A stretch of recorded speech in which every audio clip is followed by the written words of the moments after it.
Okay, what is the thyroid and why does it matter for weight loss? So, who am I? I am Jack Klink. I help people lose weight. I help them improve body composition. I help professional athletes, college athletes, high school athletes, and then former athletes, high-level coaches, um, bodybuilders, powerlifters, all these different types of people, football players, MMA fighters, all these different types of people. I myself was a football player, played Division I football at Buffalo, University of Buffalo as an offensive lineman, lost over 80 pounds. Okay. And throughout that process, I noticed there was some bottlenecks to weight loss that I kind of ignored, toughed through, but eventually learned about. And that, namely, was the thyroid. So, myself personally, I'm somebody who has some thyroid issues. So, that's how I've learned through working with many different coaches, doctors, and I'm here to share what I've learned. So, hopefully, I can help you overcome or diagnose or tend to figure out what's going on with your body. If something doesn't feel right, if fat loss feels a little too hard, maybe there's an issue. So let's discuss. Okay, so the thyroid, really what I'm discussing, and what I'm going to be discussing thyroid and metabolism, I am pointing to this area. Now, it's systemically throughout our body. Thyroid hormone is T3 is the active thyroid hormone. That's within every cell of the body. So it's very important. But thyroid gland, right? It's under the Adam's apple, two lobes, butterfly shaped. Cool thing is I went through this presentation, uh, shoot, 5, 6, 7 times this week with a lot of clients. My client Christian really encouraged me to make a YouTube video. So here I am, Christian. I'm making the YouTube video. But the thyroid gland, right, controls the metabolic rate of all the tissue in the body. So this is critical. And symptoms, there's a litany of symptoms. There's so many symptoms, and I'll go into that. But it impacts everything. Okay, impacts everything. So really, how does this, where does this all start? The body is a system. So what is this thyroid system in the metabolism system? Okay, it has to do with our hypothalamus in our brain, the pituitary, and the thyroid. That's the HPT axis. Okay, and that regulates how thyroid hormone is produced. And that is a whole nother process. And then from there, how thyroid hormone is released. And then eventually, after release, it is converted in the liver. So, right, it's stimulated from the brain, and then the thyroid creates a thyroid stimulating hormone, TSH, something your doctor will test for very commonly. And the reference range for that said TSH tends to be very high, meaning the high end does not equal, if you're in the upper high end, does not equal better health. It's going to be more of a golf score style with TSH. We almost want the lower score. You don't want a zero. That could indicate hyperthyroidism. But if you're supplementing with thyroid like myself, it will be low. So that's just something to keep in mind. But either way, TSH is the hormone stimulating your thyroid to actually create T4, eventually T3. If the thyroid stimulating hormone is super high, that tends to mean you don't have enough thyroid in your body. So your body's like, hey, make more, make more, make more. And that's the freaking fire alarm. And, it starts out as like, not a big fire in a microwave, and before you know it, the whole building is being burned down, and the thyroid stimulating hormone might be 5, 10, 15 higher. Not good. So that's something to keep in mind, and that's later on in hypothyroidism. So a lot of people I work with, sometimes there'll be freaking alarm bells right away. Sometimes other situations, they have a few symptoms. I'm like, hey, I think thyroid could be something. Let's test it out. Let's test out temperature, heart rate, and then build from there. And many times with lifestyle interventions, we can improve that without needing to supplement the said hormone like I do or some other people do. So either way, it's possible. But right, thyroid stimulating hormone, boom, now T4 is created. So that's something else to test for. T4 then has to be converted to T3. So T4 is often prescribed by doctors. That's levothyroxine. But the issue is, especially in people with high estrogen, especially women, but even men, estrogen binds to the liver. So if we have liver issues, right, inflammation in the liver, say it's a high ALT, AST, or just estrogens bound, right, we could have issues with conversion, meaning that T4 does not get put into T3. So we could have high reverse T3, meaning the inactive version, the bound version, or we could just overall have lower thyroid function. So, and the issue with the blood tests as well is we can't test the actual T3 with all the systems within all the cells. Okay, it's just being tested within the blood. So typically in the past, from Dr. Bird Barnes, Dr. Ray Pete, and others, whether it's a basal metabolic rate test, testing oxygen expenditure, or really consumption, and then CO2 expenditure, or testing the heart rate, even high cholesterol would typically be assigned, sometimes low cholesterol. I've had both. I've had typically low cholesterol. So that's a little bit of a different issue because you have to have the cholesterol to create your steroid hormones, your anti-stress hormones, namely progesterone, thyroid, really not thyroid, but progesterone and testosterone, among others, DHT, things of that sort. So I'll off the tangent, but then T4 gets converted to T3 in the liver. Estrogen tends to be an issue. right? Aromatase with high body fat. And once you have high body fat, you have higher estrogen. And that kind of just is a self-feeding cycle as well. So you're going to see there's many different ways, whether it's in the brain, the thyroid, the liver, or other spots in the body that can cause a thyroid issue, right? From there, we got to figure out what the bottleneck is, right? If I'm speaking with the client, hey, we got to figure out how is this being, what basis are we covering? Do we have an elite lifestyle? Do we have good conversion? What does our blood test look like? What does everything else look like? And when you really address the full panel of thyroid health via lifestyle, via blood test, via at-home tests, other things that we're going to use, supplements, then from there, we can see how you're responding. So let's continue, right? But it's the whole body low metabolic state. The thyroid gland, right, and say like a primary hypothyroidism fails to produce enough T4. From there, T4, if there's not enough T4, you're, you're shit out of luck because then you can't even convert that to T3. And then if we have enough T4 and T3 doesn't convert, okay, well, we have to solve that as well. So some examples, right? Some symptoms. Feeling cold. I mean, that's a massive one. That's something I felt for a long time, especially for me initially when I lost weight, right? I played Division I football 2016 to 2021. I was 305. After that, right, I had a few herniated discs in my back, both my labrums torn in my shoulders and hips. So body was extremely beat up. So I'm like, okay, I just need to lose weight and rest. So I did carnivore diet for a month, and I did keto previous off seasons to kind of recomp. That was before I really understood the whole argument behind carbs as needing energy. Before I was introduced to Ray Peat, Kate Deering, all these other people that I'll mention later. So made some mistakes, of course, right? And many people who come to me have made those similar mistakes, right? They went carnivore, they did intermittent fasting, right? I did intermittent fasting. I did 1 meal a day. I did fast every Sunday. I did 3, 4 day fasts. And all those do is spike cortisol, spike adrenaline because you run out of sugar. And just your body basically feels like that hypoglycemia state. And then the liver needs sugar. So what does it do? It spikes cortisol and adrenaline to take protein out of the muscle, break that down, turn that into sugar. Throughout that process of gluconeogenesis, ammonia is released as well. So that's going to cause some inflammation. And it's not a very efficient system to basically have a metabolism. We view a metabolism, right? I view carbs, just speaking kind of nutrition here, and I'll get back to the slides, but I view carbs as really the kindling to a fire, especially simple carbohydrates. So we want this kindling to a fire, and we want the fire burning hot. So when we're looking at food sources, okay, and we're trying to figure out how do I improve my temperature, you have to test out what foods really help you. And typically, those are going to be simple carbohydrates. They're very easy for your body to digest. So your body doesn't have to rely on stress hormones. That's something we really want to do, is especially coming out of a fasted state. Carbs throughout the day pull down the fat significantly. Okay, so fat is going to be on the lower end when you're trying to improve thyroid health. Typically, it's different for every person, but I'm just speaking in generalities so you can understand if you're trying to figure out this issue and you're trying to figure out, hey, Jack, what should I eat? Because I think, my thyroid might be messed up. I'm going to go see my doctor. But in like the meantime, the next 4 to 6 weeks, what do I do? Okay, well, we're going to pull down the fat, meaning we don't want an excessive amount of fat within the body. We want to improve the body temp.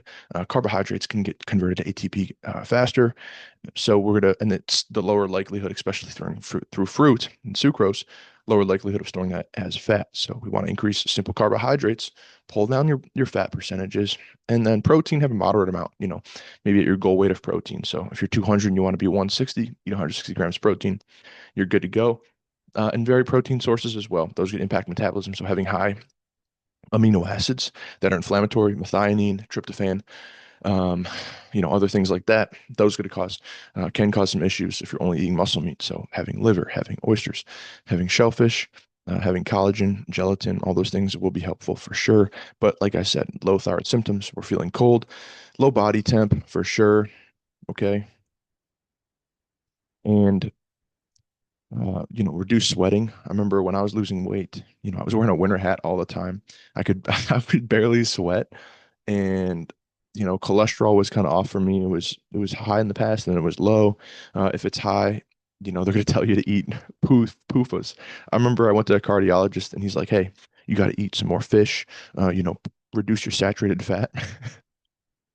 And why I'm laughing is because polyunsaturated fats are extremely, extremely, you know, not ideal for thyroid health. When they oxidize, they bind to our thyroid receptors. They prevent us from having enough thyroid hormone. So very much a negative. So we want to be avoiding the PUFAs, the polyunsaturated fats, the things like salmon and trout, chicken fat, non-ruminant animal fat, obviously the nuts and seeds, peanut butters, things of that sort. But we'll continue, right? Fatigue is a massive thing. That's something I definitely dealt with throughout my time of feeling hypothyroid was being fatigued. Okay, so that was not fun. Sleep 12 to 14 hours. I remember being a firefighter in Oregon, right? We go firefight and we get back from our tour. All right, so we're on 14 to 21 days, getting after it. And then I could just sleep for 12, 14, 16, 18 hours. Okay. Did the same thing when I was a college coach. So when I was able to get sleep, I could sleep for an extraordinary long period of time. And I did not really get the rest that I was looking for because you don't really get into that deep REM sleep, either deep or REM. Those are different, but you don't really get into quality either one. So you're in a lot of light sleep where you're not really recovering.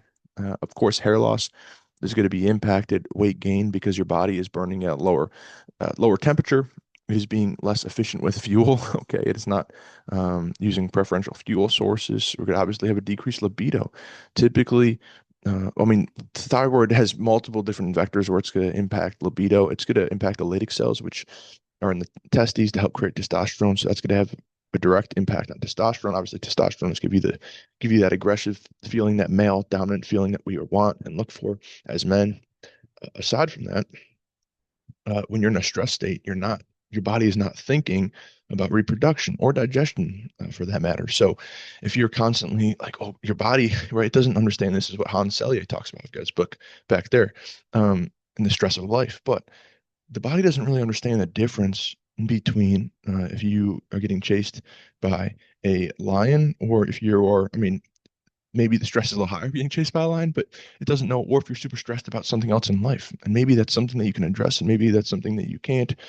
But having high stress or from not having enough carbs and your body's constantly cortisol and adrenaline, and you almost get used to that feeling, right? You like fasting, you like having black coffee while fasting because you're spiking your cortisol and adrenaline. Well, eventually you get adrenal fatigue. Okay, you're going to cook your thyroid from all the cortisol and adrenaline blocking the receptors. And before you know it, your metabolism is shot. You try to reintroduce 3 meals a day and you're gaining weight. All right, that's a lot of people who come to me. I've done it myself. Okay, continuing. Right, mental health effects. I think this was fascinating too. In undergrad, when I went to University of Buffalo, I studied community mental health. Okay, that was my major. My minor was counseling. So I used to be very interested in a lot of the different mental health studies.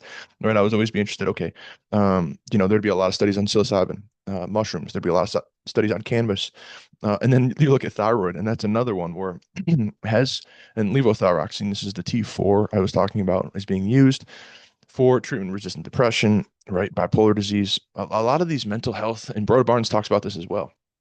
Low motivated people, schizophrenic people were treated with thyroid and they return back to normal life. And I can tell you from having thyroid issues, my brain, and I did no favors, right? I didn't know at the time I was taking ashwagandha and other things. You get anhedonia when you have basically a loss of emotion. So I don't recommend taking ashwagandha. I tell that to a lot of people. I'll message me on Instagram. 1 second.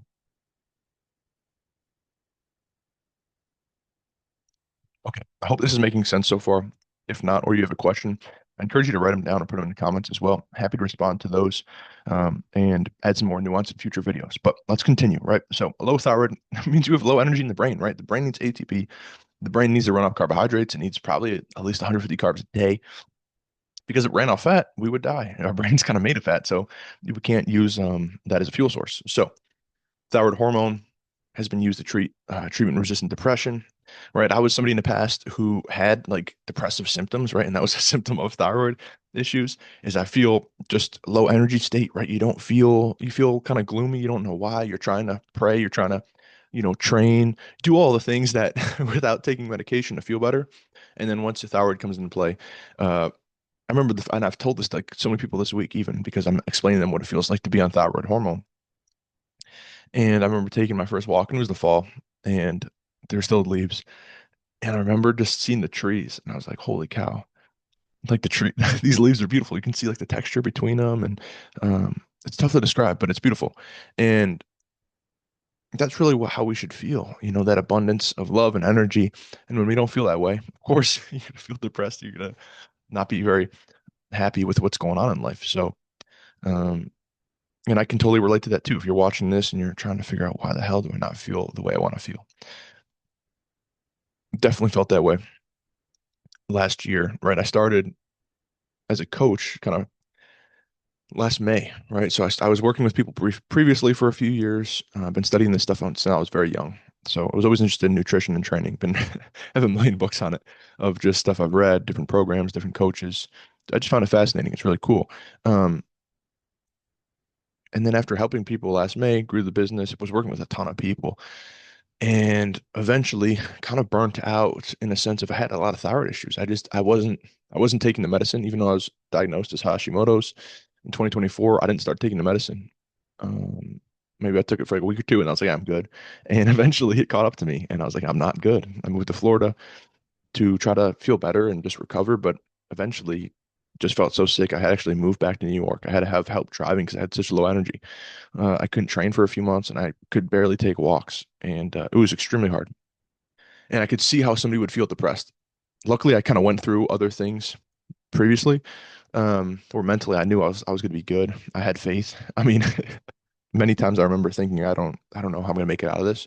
That's how hard it was. Very, very difficult, to feel that low energy, feel that sick. Either having diarrhea 10 to 15 times a day, or not being able to go to the bathroom for a day or two. I mean, that's how bad this stuff can get, and I'm sure it works for other people too. So I'm probably, maybe I'm just a wimp, and there's maybe you're going through something even worse. So, I'm thinking of you first of all, but hang in there, and I hope you read these resources in this video. So let's continue, right? Okay, so what are some initial steps that we can take to just get a basic understanding, right? I'm a big believer for health and autonomy. Like I want you as the viewer, I want myself to have freedom over understanding our own health without having to rely on some system of people to tell you what you can and cannot do. So to have some autonomy and pull that back towards yourself, you can start with an at-home temperature test. I got my thermometer right here, as you can see in this video. All you do is you turn this on. I know in this quote, Bro to Bronze is talking about under the armpit, and of course you could do that, but most people in this modern day don't have the patience to use a mercury thermometer and wait 10 minutes for in their armpit before they get up for the day. So in that case, because I got a lot of, I'm not gonna get on a tangent right now about my clients weighing in every day, but I could. So if you're one of mine, weigh in and write that down. But temperature, right? Why this is important. This is just a base gauge on how your body is doing. Now, heart rate's also important. I'm going to cover that because there are situations where temperature is pretty much adequate. Maybe it's not, for me, my waking temperature was never under 97. It was usually low 97s, 97.2, 97.4 when I was extremely hypothyroid. It was still up there. But for many people, it'll be 96, 95, and that's when I'm like, yo, we need to talk about thyroid right now. I've had people even low as 92, 93. Now, with diet, what I've seen is you can typically bump thyroid slash temperature. I've bumped it at least a degree, close to two. Now, the thing is, when trying to bump that, it's going to be difficult on a cut because when you're cutting, you're telling your body to slow the metabolism down because you're in a restrictive state. You're using your body as fuel. So cutting while using thyroid, that's what I'm doing right now. I think that's awesome.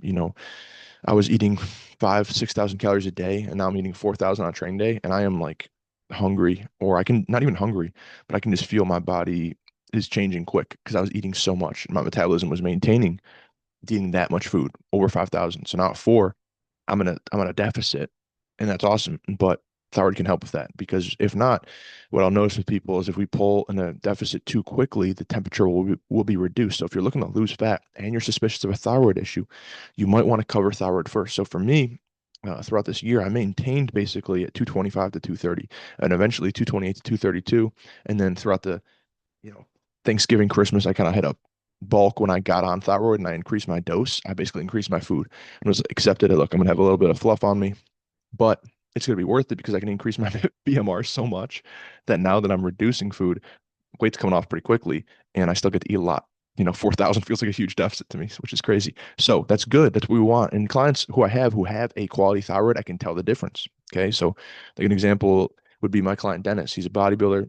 Check out Dennis Shisco. Check out, he's got a podcast with me. He's got his YouTube. He's hitting the show in June, probably some other ones. And his his metabolism is strong. So he weighs 156 and he eats 3,200 calories on training day, probably 2,800 on non-training day, eats ice cream still. So he has a strong metabolism, and that's key. And his temperature is in that range. He's locked in. He's good to go. He also dialed in.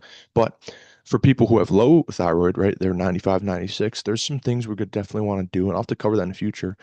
I would recommend, probably starting to track your calories on Chronometer. It's really not about calories we're working for, but really it's nutrients. So, of course, the Broda Barnes, Ray Pete, check out these guys, but the importance of the B vitamins, the importance of calcium will really help your metabolism as well. Want to have potassium, magnesium. Those are some basics. Vitamin D is going to be helpful, whether that's through supplementation, through the sun, ideally through the sun, and there's a lot of other things. But temperature, right? 97.8 to 98.2 is ideal. So if it's lower than that, then yeah, you are possibly in a compromised thyroid state. So be aware of that.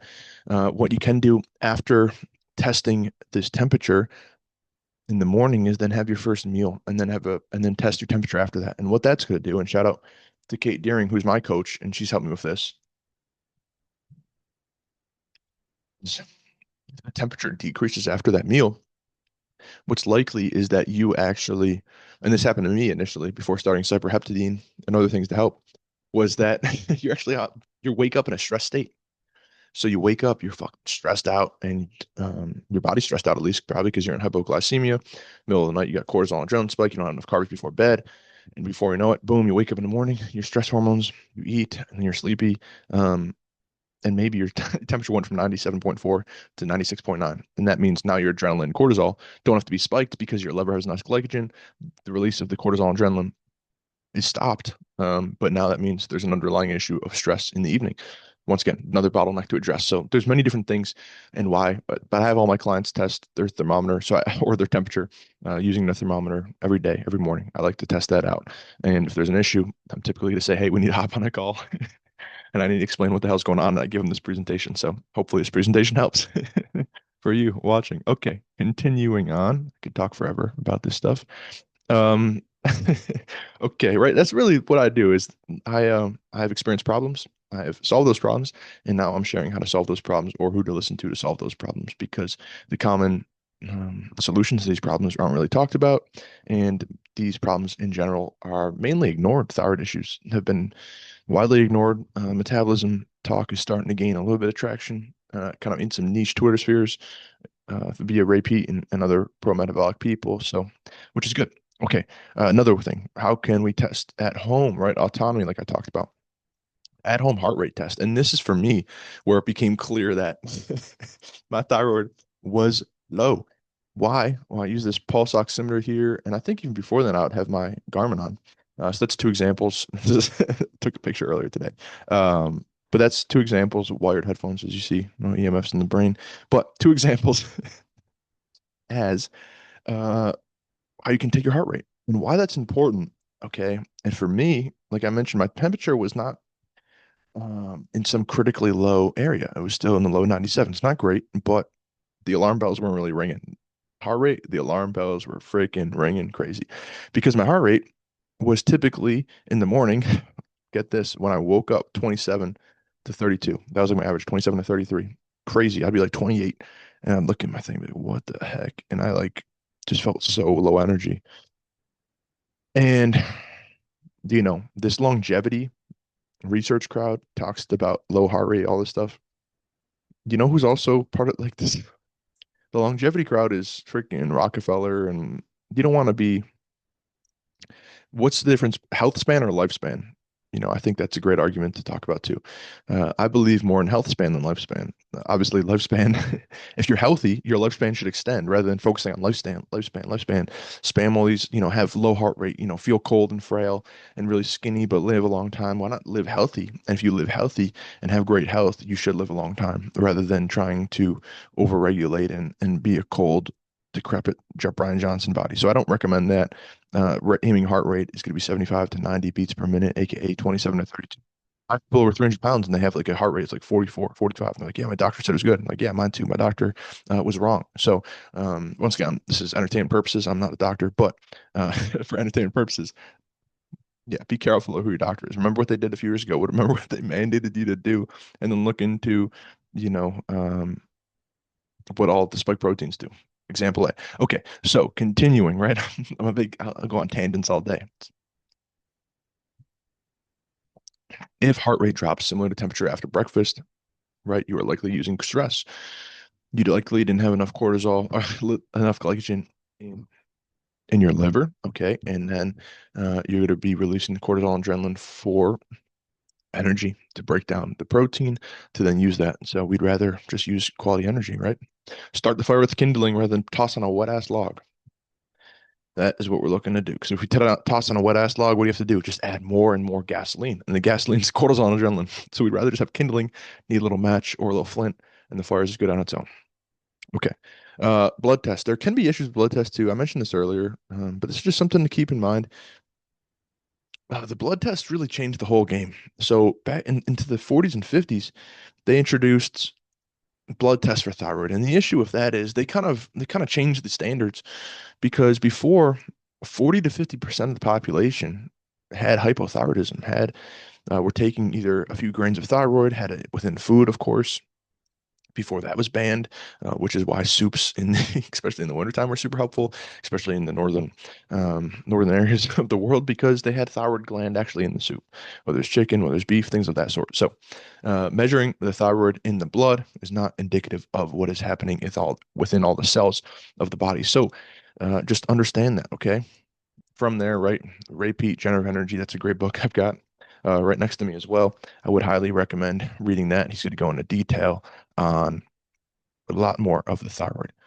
Okay, so heart rate, temperature, right? Blood tests, TSH is probably the number one thing you want to look at. It can be valuable. I'm not saying just disregard it completely, but just have some nuance behind it. Not always is it going to be extremely indicative of how you feel. If your thyroid function seems to be somewhat normal, like it did for me for many years, even though it's not, that's what you're going to continue to dig deep. And hopefully, this video you're watching because you're digging deeper on thyroid, on metabolism, you're trying to figure out what the hell is really going on. And that's me saying, hey, just because your freaking TSH is 2.2 and you're free, T4 is in range, doesn't mean you don't have a T3 issue, doesn't mean you don't have those antibodies from Hashimoto's, etc. So let's continue. Okay, so how does low thyroid, slow weight loss, right? This is a good question. This is really what the video is about. The video is kind of about a lot, but this is at least what the caption or the title of the video is. Okay. All right. So how does this slow weight loss, right? It's going to lower your resting metabolic rate. So when you have less ATP production, you have less heat, you have less uncoupling of cells. Now the actual expression or the exhalation of CO2 is lower. Okay. You aren't using oxygen efficiently within your body, and a lot of issues happen. But what that really means is you have lower calories burned at rest. So we want higher amounts of calories burned at rest because theoretically, we don't need to be doing like 2 hours of cardio a day to lose weight. We just want to have a high functioning metabolism and not overeat, eat the right types of foods, and you should be able to be in shape. Shredded might be a little bit different, but to be a lean, aesthetic, in shape person, you should be achievable without having to do some extraordinary, crazy restriction diet and training routine. It should just be you have a healthy metabolism and you're healthy. So, and that's very counterintuitive, right? Everyone thinks, how much do I got to do cardio? How much do I got to freaking intermittent fast, carb restrict? Take a deep breath. Sometimes it's work smarter, not harder. And that's really what thyroid's about. So, less movement is going to occur when our thyroid is low. So, NEAT is non-exercise activity thermogenesis, and that is reduced when thyroid function is low. Now, I remember feeling real crappy a few months ago. Some days I couldn't get my steps above 4 or 5,000, and I think I'm a tough guy, and I could like I just didn't have the energy. It was it was very difficult. I remember taking a 10-minute walk, trying to take a little lap around my neighborhood. Man, that was like that took everything I had. Took everything I had. So when your thyroid is low, you will know. Okay. So if you feel that way, reach out or please do some more investigations. Read Broda Martin's book, read Ray Peat, start to understand, get out of the state of learned helplessness, start to take your health in your own hands. I know energy's low. You might be feeling really crappy, and I'm sorry for that. But use this as a lesson to learn and hopefully help others, which is what I'm trying to do for you. So from there, right, more fluid retention, as you saw in the first picture, right, that's a huge thing, you know. Master Metabolism just posted about this on Instagram. Check him out. I took his course about thyroid, but uh, good X account, good Instagram. But water retention, whether it's in the neck, right, maybe I didn't have some right now because I'm coming out of the bulk, um, but it's very common. So you will see even edema, whether that's in the, obviously like the face I mentioned, it could be in the ankles where the socks are on. Very common. And then more the kind of circles under the eyes. So I have like a little bit. I'm trying to improve that. Eating liver and oysters, but once again, it takes a while to recover from thyroid. For me, I've been on thyroid hormone for, been feeling better since late December. So it hasn't been super long, right? I'm knocking on wood right now, hoping I don't have to be watching this video back asking how do I get this better because I'm feeling great. But that is some of the things that can happen. Of course, fluid retention is going to increase your weight, right? So that's been definitely something I have for a lot of people as they start to improve temp. They'll be like, whoa, I went to the bathroom a bunch, peed out a bunch, weight came down, and then it kind of starts to steady because that extra water just comes out of you. Of course, from there, constipation and bloating, right? When we have low thyroid hormone, we have muscles within our intestinal system, within our digestive system that push food through, that push the or the excess to be excreted throughout your bowel system. So what happens is when those muscles don't have enough carbs, the metabolism isn't functioning properly, right? The things, the motility, the ability to move those things through the intestine and out of your body is slowed. And when that's slowed, there can be fermentation, there can be buildup of different bacteria that we maybe have too much of, right? Maybe it's bacterial overgrowth. And that's happened with me before, many clients. That's called SIBO, and that's very common with low thyroid, small intestinal bacterial overgrowth. So look into that, possibly look into a GI map. That can be something beneficial, but that's pretty common. You know, I remember I got very lean working at Wagner College when I was a tight ends coach.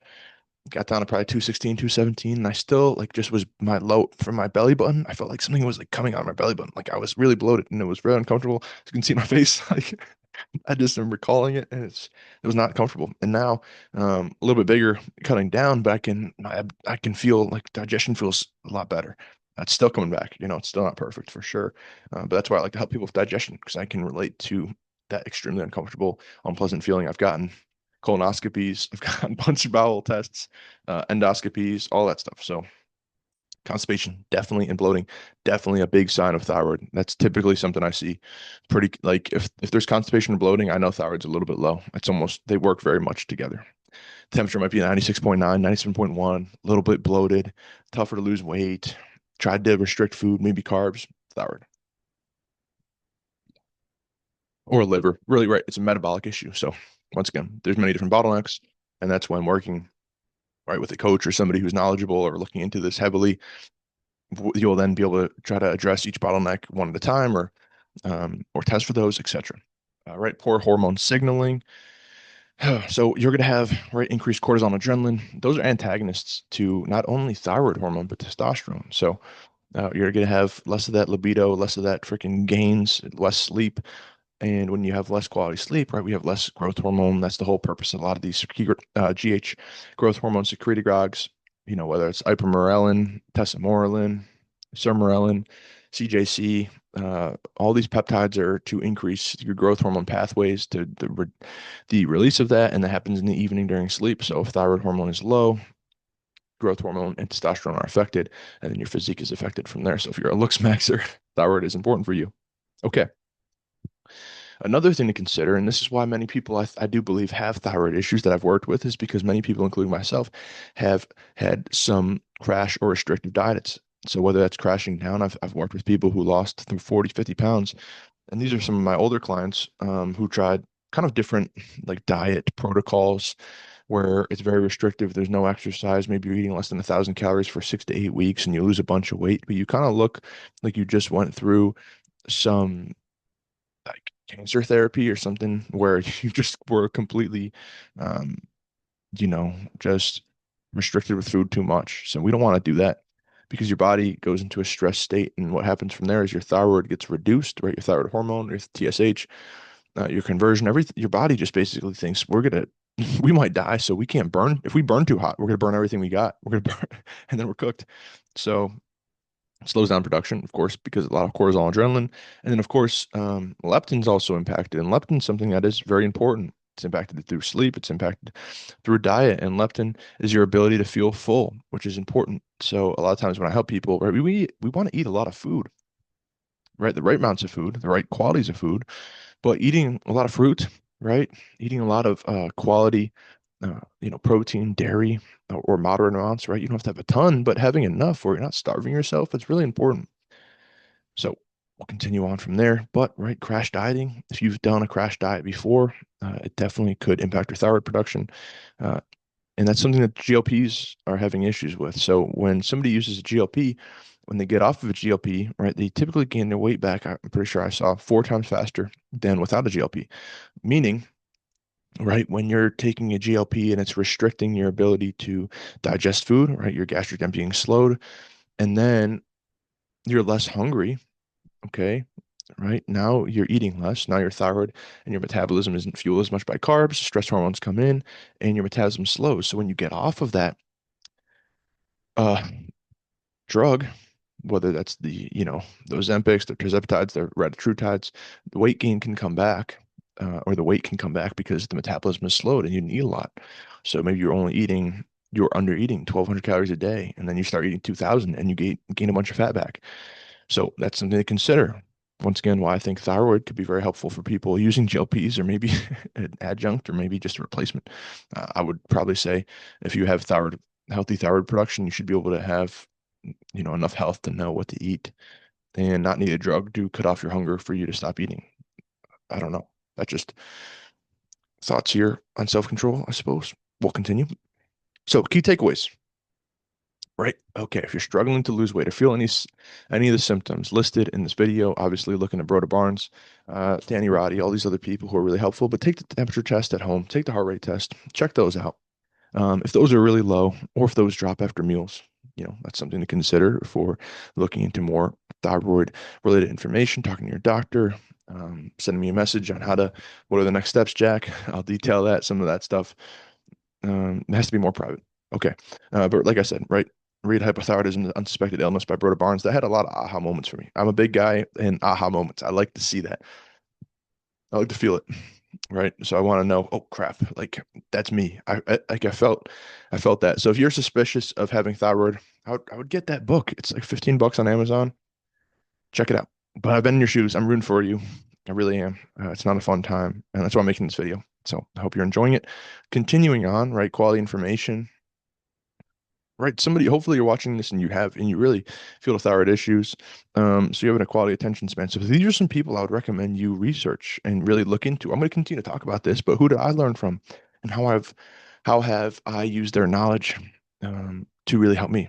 I'd be remiss not to say Ray Pete, right? Dr. Broda Barnes, Hans Selye, Stress of Life, Kate Deering, How to Heal Your Metabolism, Danny Roddy's got Bioenergetics course, Georgie Dinkoff used to be on a generative energy podcast with Danny Roddy. They've got a bunch of great episodes with Ray Pete featured. Ashley and Sarah, strong sisters. I forgot to put the little thing. Keith Littlewood, he's smart dude, mastering metabolism. Good account. Veronica, she's smart. Additional health. Anthony J, Estrogeneration. I think that book's great. Stan Efferding, Vertical Diet. He actually does reference Ray Pete in his book, so that's cool. Suzanne Humphreys on vaccines is another good one, and many, many more. Okay. And then disclaimer. So if you're anything like me, maybe you're skeptical of the medical system, maybe you're forcibly injected things, or maybe you were told my body, my choice, and maybe when you were a toddler and young baby, maybe you got 30 plus injections and vaccines, who knows? But I'm not a doctor, right? This is for entertainment purposes only. So let's get that straight. I do um, not obey the orders from insurance companies to only give specific medicine.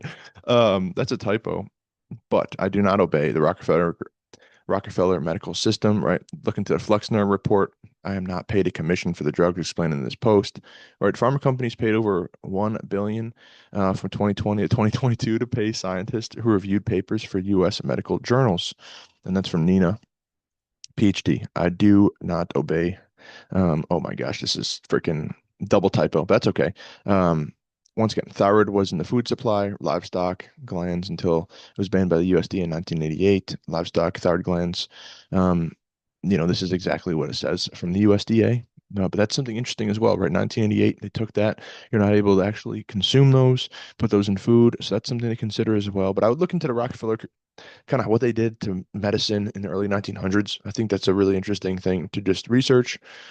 All right, pharmaceutical companies, like I mentioned, they're paying scientists to do the studies, and then they're paying doctors who give these drugs. And these drugs typically are not thyroid. They're typically many other, whether they're statins, there are many drugs that are related to thyroid that thyroid can help improve, like skin, like cholesterol, like fatigue, and like depression. But if you give somebody thyroid or improve their thyroid, guess what? All seven of those, 10 of those, 12 of those medicines that they were taking now are not needed. All that cancer medicine, heart disease, a lot of stuff. So I think this is a pivotal root cause that I would consider worthy of looking more into. So I hope you do. I hope you look into the past, right? The only way to understand the future is to understand the past. So I do think that's important for many purposes within life. Be an ethical skeptic, right? You think what you want. We're just looking for the truth. At least I am. So that's all I'm here to share. Think for yourself. Okay. Fun little graphics here to finish it off, right? A patient cured is a customer lost. So remember that. Remember that when they're apprehensive about you getting your blood work and asking for reverse T3 or free T4 or free test, they know if you're cured, you're not going to be in their offices and don't get that dough. So just, yeah, keep that in mind. Um, right. I think family planning and this whole population control and all of those things are interesting as well. I think that's a worthy investigation. So maybe look into it if you want. If not, no worries. And then, of course, a great quote by Mr. John D. Rockefeller, who not only did a lot for education, but did a lot for the medical system. And you could argue, did a lot of what, good or bad? Well, probably I have to. I'm going to lean on the latter, but of course, once again, you make the decisions. I'm not here to make a decision for you. I'm just here to share some information that you may take and apply to your life. So he said, I don't want a nation of thinkers. I want a nation of workers. Of course, thyroid helps you think, right? I want to just really emphasize that to finish. Thyroid helps you think. It helps you get out of the state of learned helplessness. And it really helps um, enjoy life, right? Feel an abundance mindset. So I implore you to look into your thyroid health. If you consider that as a bottleneck, feel free to reach out if you're looking for additional help on weight loss, performance, body composition, digestion, energy. I like to do it all, right? Somebody was asking me who I like to work with, and I like to work with people who are really committed to improve their health and take it seriously. And that's who I like to help out. And so, if you're one of those people, feel free to reach out. But like I mentioned, there's so many good other people out there too. So feel free to look into all of them. Shout out once again to Kate, my coach, Christian, who made me convince me to post this video. I'll continue to try to put more out on YouTube. Feel free to leave any questions, comments, um, questions, ask comments. And you can catch me on Instagram, Jack_Klink, KLENK. Same thing on Twitter. And that's about it. So enjoy the rest of your day, night, or wherever you are in this realm. I appreciate you for watching and much love.